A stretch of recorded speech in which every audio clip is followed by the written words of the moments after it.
Hello everyone, and welcome to another Tough Jobs edition of Cat World Webcast. I'm Luke Legner. You may have thought that blacksmiths were a thing of the past, an old-fashioned occupation that doesn't really exist anymore.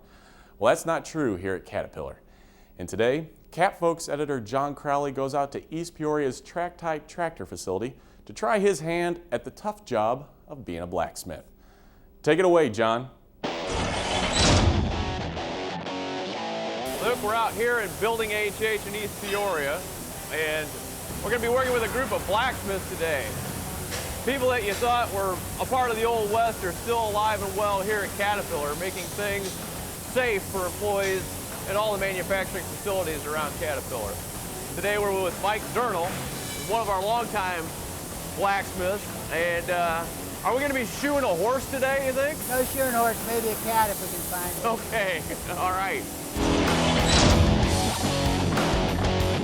Whether it's an iron hook used for safely moving a small part or a whole tractor, it takes a team of 3 blacksmiths to bend the iron to make it all possible. And it's all done with heat.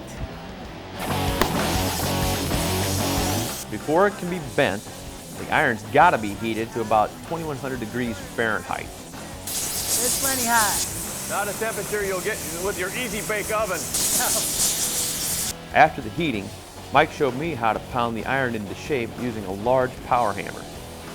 And then it was my turn.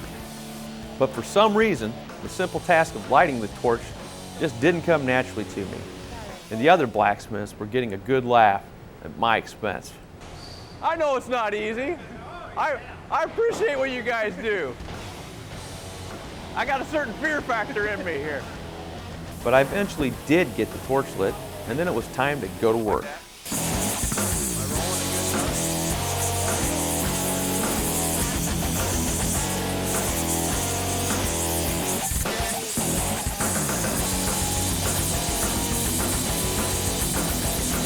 Once the iron was good and hot, it was time for the big old mechanical hammer.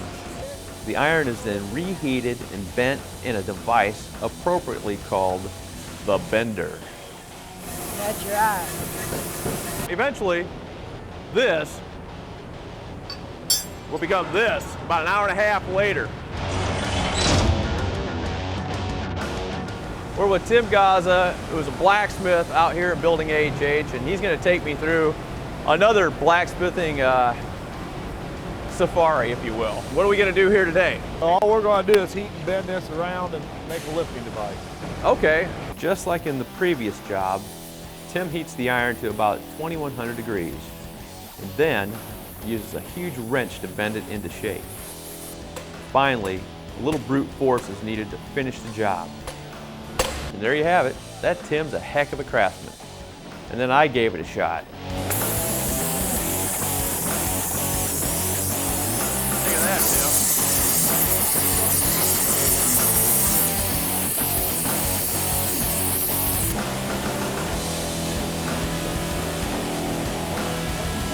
Then it was my turn to use the hammer.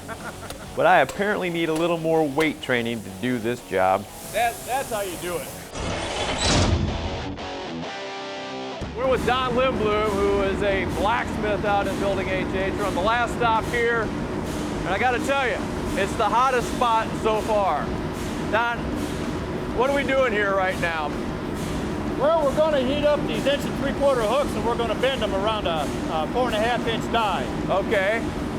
That's a heck of a grill you got here. Yeah, it is. Think you could cook a steak pretty fast with that? Yeah. Might be a little bit charcoal on one side or the other. Okay, Don, what kind of tools are we going to be using here? Well, we're going to pick them up with a big set of tongs. And we're going to have another blacksmith help us out. This is almost a 3-man job. It took a few minutes for these thick pieces of iron that looked like a couple of oversized bratwursts to be ready. But when they were, look out. Hey.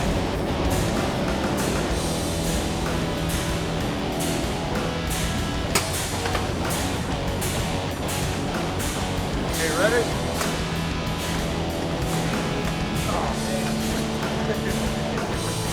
Not hot enough. Since it wouldn't bend, we solved the problem the only way they solve problems out here.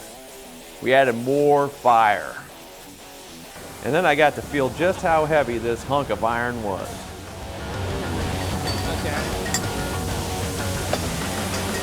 This way? Oh, sorry. There we go. Okay, that's good, right there. Right there? That's it. And we made another one for good measure. Both hooks would be attached to chains for moving equipment on the tractor lines there in East Peoria. Can't get much better than perfect. Good work, you guys. Nice work. These are 3 tough jobs, 3 tough guys, and one that's so-so. Definitely the hottest job I've ever had. One of the toughest, too. Thanks again. Back to you, Luke. Thanks, John. And you can find this story in the June issue of Cat Folks on Cat at Work. And this story ends on a little bit of a sad note, as this is John Crowley's final Tough Jobs webcast because he's moving on to a new position after 4.5 years as the editor of Cat Folks. He's done a great job both on this series and in making Cat Folks a truly global Caterpillar newspaper. We wish him the best. And thank you for watching. We'll see you next time.